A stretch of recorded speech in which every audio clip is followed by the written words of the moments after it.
दोस्तों, movie diaries में आप सबका स्वागत है। दोस्तों, ये कहानी एक चाइल्ड मोलेस्टर पर बेस्ड है जो अभी अभी 12 साल की सजा काटकर जेल से बाहर आया है। सड़कों पर हम उसी शख्स को चलते देखते हैं। नाम है वॉल्टर। परिवार तो अब अपनाएगा नहीं, तो एक घर और एक नौकरी की तलाश थी। आखिर उसे एक अपार्टमेंट में घर मिल ही गया। उसे एक लकड़ी के कारखाने में नौकरी भी मिल गई। जिस शख्स ने उसे नौकरी पर रखा है, 13 साल पहले वॉल्टर उसके पिता के लिए काम किया करता था। सिवाय इस शख्स के यहाँ किसी को भी वॉल्टर का पास्ट नहीं पता। यहाँ हम देख पाते हैं वॉल्टर के अपार्टमेंट के ठीक सामने एक एलिमेंट्री स्कूल है, जिसका प्लेग्राउंड उसकी खिड़की से साफ दिखाई देता है। यहाँ हम समझ नहीं पाते कि ये अपार्टमेंट उसने जानबूझकर लिया है या बस उसे यूं ही मिल गया। वहाँ मील में कुछ लड़कियां भी काम करती।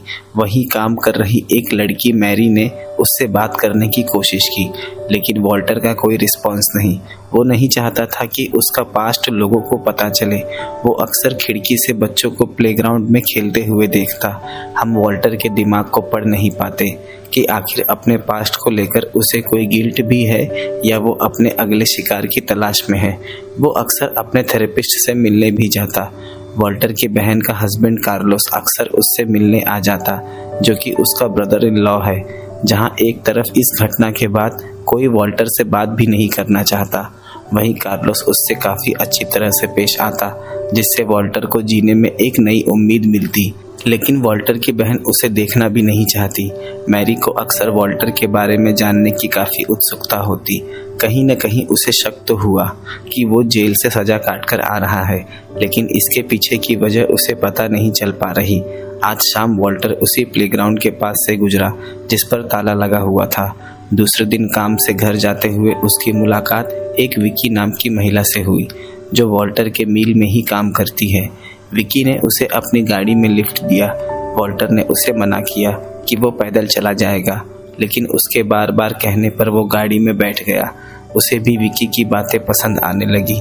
दोनों वॉल्टर के अपार्टमेंट में चले गए। अब वो वॉल्टर के बारे में कुछ बातें जानने लगी थी। उसे पहले लगा था कि वॉल्टर एक शर्मीले स्वभाव का है, पर उससे बात करने के बाद पता लगा कि वो कुछ छिपा रहा है। वहाँ विकी ने उसे ऑफर किया कि वो उसके साथ फिजिकल हो जाएगी, लेकिन बदले में उसे अपना डार्क सीक्रेट बताना होगा। वहाँ दोनों फिजिकल भी हुए, लेकिन वॉल्टर ने उससे कोई बात नहीं बताई। उसके बाद विकी वहाँ से चली गई। वॉल्टर अपने पास एक डायरी रखता, जिसमें वो अपने दिन भर की सारी घटना को लिखता। आज सुबह उसने स्कूल के बाहर एक शख्स को देखा, जो बच्चों को काफ़ी अजीब ढंग से देख रहा था, और उसने इस शख्स को यहाँ कई बार नोटिस किया है। यहाँ तक कि उसने कुछ बच्चों से बात करने की भी कोशिश की। वॉल्टर ने उस शख्स को कैंडी नाम दिया था, क्योंकि वो अक्सर बच्चों को कैंडी बांटा करता। आज वॉशरूम में मैरी ने विकी से कहा कि उसे उस नए शख्स से थोड़ा दूर रहना चाहिए, लेकिन विकी ने उसकी बातों को नज़रअंदाज कर दिया। विकी और वॉल्टर एक साथ काफ़ी वक्त बिताने लगे थे। विकी उसके पुराने जख्मों पर किसी मरहम सा काम करने लगी। वो अक्सर उससे उसके पास्ट के बारे में पूछती रहती। आज वॉल्टर ने थोड़ी सी हिम्मत जुटाकर अपनी हकीकत बता ही दी। उसने कई छोटी लड़कियों को मोलेस्ट किया है। विकी को ये किसी मजाक सा लगा। वो हंसने लगी, लेकिन वॉल्टर ने जैसे ही उसे 12 साल की जेल का बताया, उसकी हंसी एकदम से रुक गई। उसे समझ नहीं आता कि वो उसकी बातों का कैसे जवाब दे। उसकी सांसें तेज होने लगी, क्योंकि उन लड़कियों की उम्र 10 से 12 साल थी। यहाँ वॉल्टर ने सफाई देते हुए कहा कि लेकिन उसने उन्हें कभी हर्ट नहीं किया। यहाँ वो खुद को एक अच्छा इंसान दिखाने की कोशिश में लगा था। सच जानने के बाद विकी ने उससे एक शब्द भी नहीं कहा। वो पूरी तरह से निशब्द हो गई। वॉल्टर ने उसे अपने अपार्टमेंट से निकल जाने को कहा। वो वहाँ से चली गई। वॉल्टर दिन भर बैठा बस यही विचार करता कि कभी वो इन सब चीज़ों से उभर भी पाएगा या नहीं। वो अपने पास्ट से निकल नहीं पा रहा। आज भी छोटी लड़कियों को लेकर उसके मन में वही सारे विचार हैं जो 12 साल पहले थे। उसके भीतर की घुटन इस बात को साफ जाहिर कर रही थी। वॉल्टर की बहन उसे देखना भी नहीं चाहती, पर उसकी बहन का पति कार्लोस उससे दोस्त की तरह आकर मिलता। वॉल्टर को उम्मीद है कि किसी दिन उसकी बहन उसे जरूर माफ़ कर देगी। काफ़ी दिनों से विकी और वॉल्टर में कोई बात भी नहीं हुई। विकी अक्सर उसे मील में देखती, लेकिन उससे नज़रें फेर लेती। आज उसने कैंडी को फिर स्कूल के बाहर देखा, जो 8 से 10 साल के लड़कों पर नज़र रखता, लेकिन इस बात की जानकारी वॉल्टर ने पुलिस को नहीं दी। वो बच्चों को कैंडी देकर फुसलाता। ये शख्स भी वॉल्टर की तरह एक पेडोफाइल है। आज उसके घर लूकस आ गया, जो कि एक पुलिस वाला है। लूकस का अंदाज उसके लिए काफ़ी आक्रोश भरा था। उसने वॉल्टर को बहुत गालियाँ दी। उसने खिड़की से बाहर स्कूल को देखा और बताया कि 2 दिनों पहले यहाँ एक 10 साल की लड़की पर अटैक हुआ, जिसके लिए उसे वॉल्टर पर शक है। वॉल्टर ने उसे अपनी सफाई देनी चाहिए, लेकिन लूकस ने उस पर गालियों की बौछार कर दी और उसे न जाने क्या क्या कह दिया कि उस जैसे शख्स को शर्म से आत्महत्या कर लेनी चाहिए, क्योंकि वो बेहद ही गिरा हुआ और घटिया इंसान है। लूकस जाते हुए उसे धमकाता गया कि उसने अगर कोई भी ऐसी वैसी हरकत देखी तो उसे तुरंत अरेस्ट करके जिंदगी भर के लिए जेल में डाल देगा। उसके जाते ही वॉल्टर ने एक राहत की सांस ली। आज उसने सड़क पर कुछ अजीब देखा। कैंडी एक स्कूल के बच्चे से बात कर रहा है, लेकिन तभी वॉल्टर की बस आ गई और वो अपने काम पर निकल गया। आज इतने दिनों बाद उसने सोचा मॉल घूम आऊं।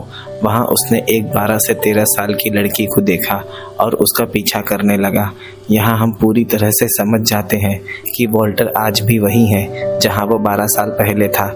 उसमें जरा सा भी बदलाव नहीं आया। वो इस दलदल से निकलना ही नहीं चाहता।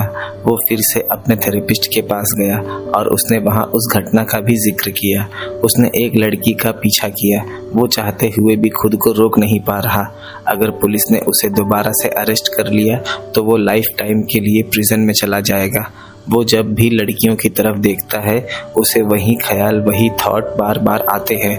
वो क्या करे, कुछ समझ नहीं आता। हम देखते हैं मैरी इंटरनेट पर सर्च कर रही है कि आखिर वॉल्टर का पास्ट क्या है। उसे चाइल्ड मोलेस्टर के लिस्ट में वॉल्टर का नाम दिखाई दिया और उसका सीक्रेट उसे पता चल गया। दूसरे दिन विकी वॉल्टर के घर आई।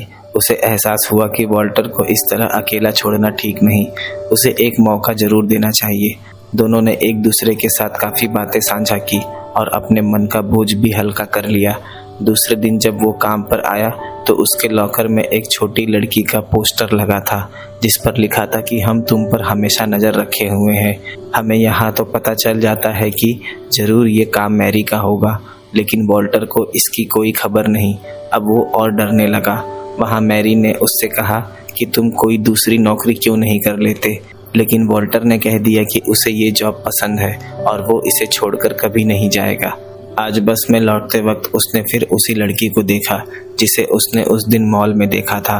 वहाँ उसने उस लड़की से आई कांटेक्ट भी बनाने की कोशिश की, पर न जाने क्या सोच वो बीच रास्ते में ही उतर गया।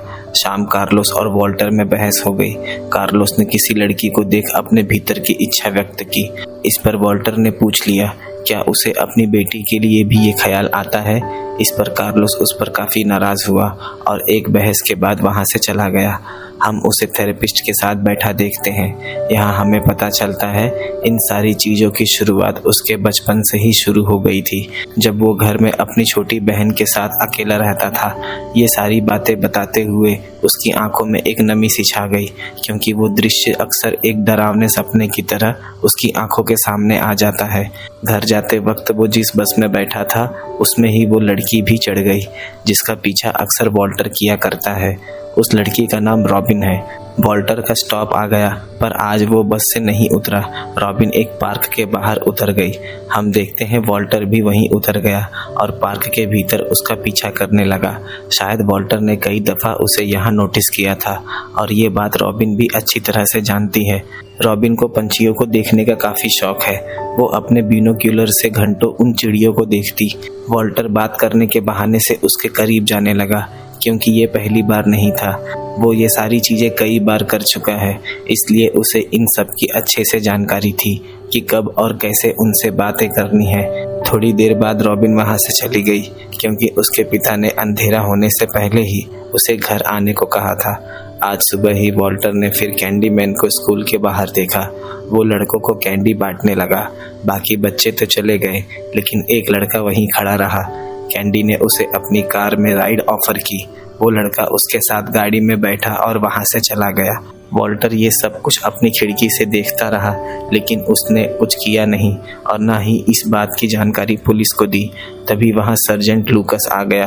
वो वहाँ एक चाइल्ड मॉलेस्टर की स्टोरी बताने लगा, जिसे आज ही मौत की सज़ा सुना दी गई है। उसने 8 से 10 साल की कई लड़कियों को अब्यूज़ किया और उनकी हत्या कर दी।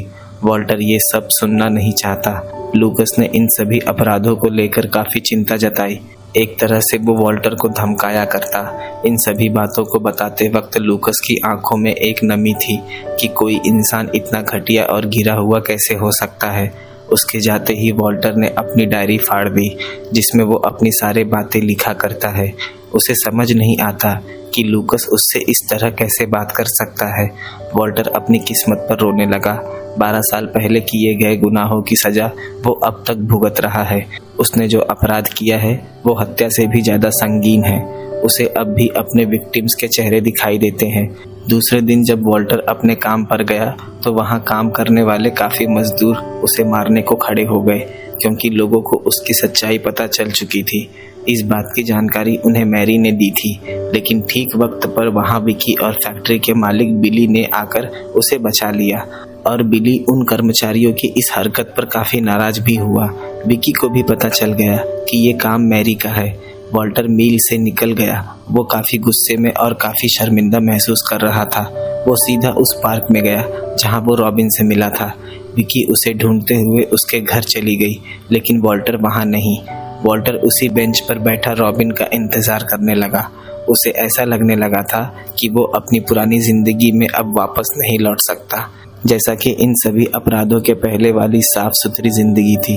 तभी वहाँ रॉबिन आ गई। वहाँ दोनों ने काफ़ी बातें करी। रॉबिन ने बताया कि चिड़ियों को इससे कोई परेशानी नहीं कि कोई दिन भर उन्हें देखता रहे, बस वो ये चाहती है कि कोई उन्हें हर्ट ना करे।